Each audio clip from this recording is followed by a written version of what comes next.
Poursuivons ce MOOC avec un travail sur la scène d'exposition de En attendant Godot de Samuel Beckett.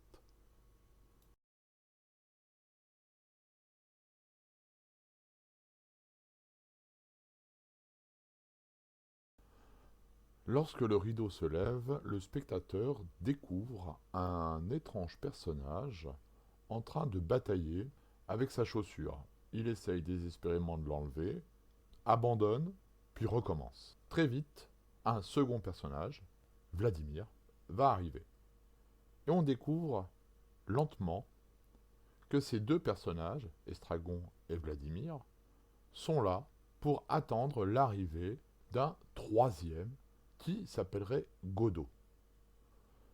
Ce début, cette découverte des personnages, des lieux, c'est ce que nous allons considérer comme étant la scène d'exposition ou incipit lorsque l'on est dans un roman. Dès les premières pages du texte, dès les premières répliques, on se rend compte que la pièce dynamite les codes du genre. Déjà, les didascalies montrent qu'il y a un découpage en 2 actes seulement, au lieu des 3 du théâtre classique grec, ou les 5 du théâtre classique français, et aucun découpage scénique. Ensuite, ces didascalies montrent que le décor est vraiment minimaliste. Tout juste, on a route à la campagne avec arbres. C'est tout. Dès lors, on se rend compte que le décor étant inexistant, on ne sait pas où sont les personnages, ce qui est une remise en cause de l'un des points fondamentaux de la scène d'exposition. Les deux personnages principaux que l'on découvre au lever de rideau ont des allures clownesques.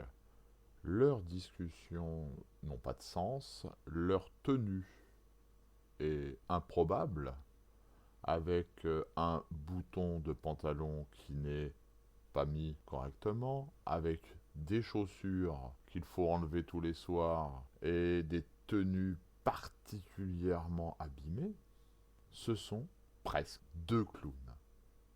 Et on sait, au final, très peu de choses sur eux. Le dernier point à soulever concernant cette question de la scène d'exposition réside dans le moment de l'action. On ne sait pas quand on est. On ne connaît pas l'époque. Pire, les répliques donnent une vision particulière du temps.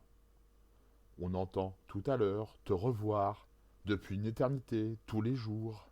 En fait, le temps est en réalité cyclique, un éternel recommencement. Pour preuve, les personnages n'arrivent pas à savoir quel jour ils sont. Concluons maintenant. Une scène d'exposition ou un incipit répond à 4 points principaux: personnage, lieu, moment, action. Et sur ces 4 points, le spectateur n'a aucune réponse. Mais vraiment aucune. Donc, on est dans un anti-incipit, une anti-scène d'exposition. Veuillez maintenant prendre note de la définition de l'incipit scène d'exposition dans votre dossier cours.